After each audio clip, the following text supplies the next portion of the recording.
내향성과 외향성이라는 용어는 1920년대 스위스 정신과 의사 칼 융이 처음 만들어냈는데, 외향적인 사람은 외부 세계와 접촉하고자 하는 강한 욕구를 가졌고, 내향적인 사람의 정신 에너지는 내부를 향한다고 해요. 하지만 그 누구도 100% 외향적이거나 내향적인 사람은 없다고 해요. 두 가지 특성이 모두에게 있다는 거죠. 단, 대부분 한쪽으로 치우치는 경향이 있는 거죠. 그 어느 쪽으로도 치우치지 않는 건 양향적인 성격이라고 불러요.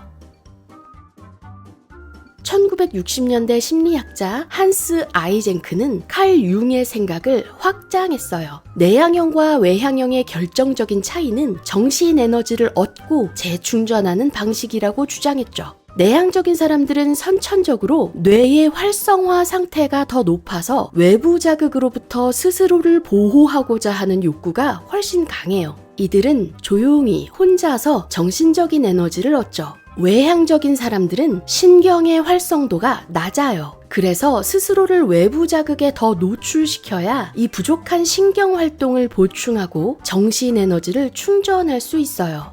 구체적인 설명을 위해 두 성향의 어린이를 비교해 볼게요. 제이는 외향적이에요. 반 친구들의 중심이 되는 걸 좋아해요. 관심받는 걸 즐기고 친구들한테 시시콜콜한 얘기까지 다 하는 걸 좋아해요. 모르는 애들이랑 축구 경기 계획을 세우자마자 다른 아이랑은 탁구를 할 수도 있어요. 사람들의 자극 속에서 정신 에너지가 생기죠.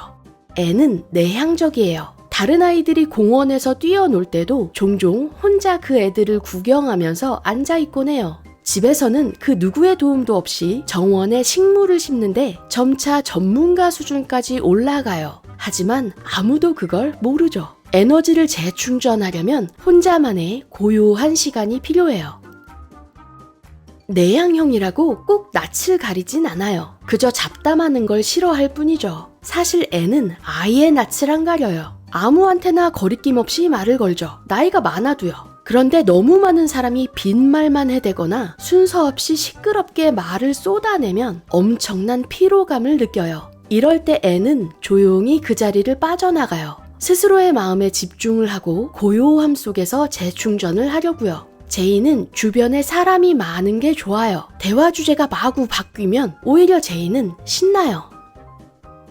어떤 전문가들에 따르면 구체적인 생각을 할 때 외향형과 내향형의 두 뇌는 각각 다른 영역을 사용한다고 해요. 외향형은 단기 기억을 사용하기 때문에 빠른 연상을 할 수 있어요. 그래서 제이는 많은 말을 빨리 하죠. 항상 머릿속에서 즉각적인 답이 떠오르기 때문에 똑똑해 보여요. 반면 생각 없이 말을 먼저 해버리고 나서 나중에 생각을 바꾸는 경우도 종종 있죠.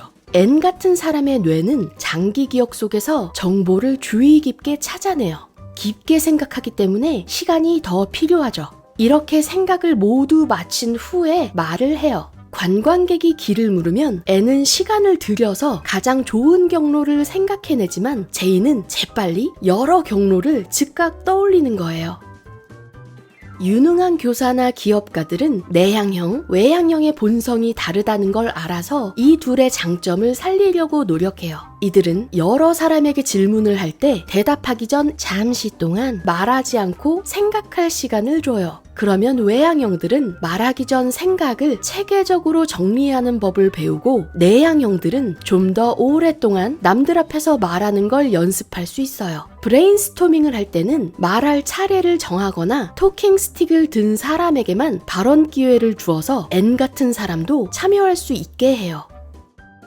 두 성향 모두에게 도움이 되도록 그룹 프로젝트를 구성할 수도 있어요. 첫 번째 프로젝트에서는 외향형과 내향형을 한 팀으로 구성해요. 그러면 제이는 N을 보고 심사숙고해서 깊이 있는 생각까지 해내는 걸 배워요. 반대로 N은 제이의 빠른 연상 능력으로 도움을 받으면서 좀 더 유연하게 생각하고 말하는 걸 배워요. 그 다음 프로젝트에서는 같은 성향끼리 작업을 하게 해요. 그러면 나와 상대방이 같은 성향이라는 걸 알게 되죠. 이럴 때 문제가 발생하면 내향형이어도 목소리를 내야만 하고 외향형도 더 깊게 생각해야만 하죠. 교육학자 루돌프 슈타이너는 자신의 발도프 학교에서 이 방법을 주창했어요.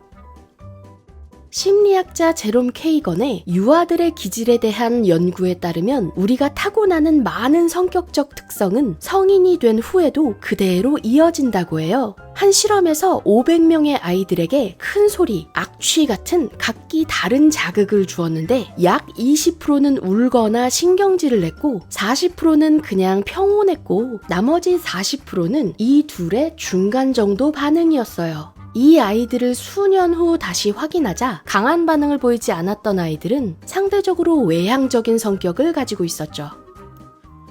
여러분은 어떠세요? 내향적이세요? 외향적이세요? 아니면 이런 구분은 잘못됐다거나 아예 없다고 생각하세요? 여러분의 생각을 댓글로 남겨주세요. 이 영상이 유용하셨고 저희를 지원하신다면 구독 혹은 패트리온으로 도움을 주세요.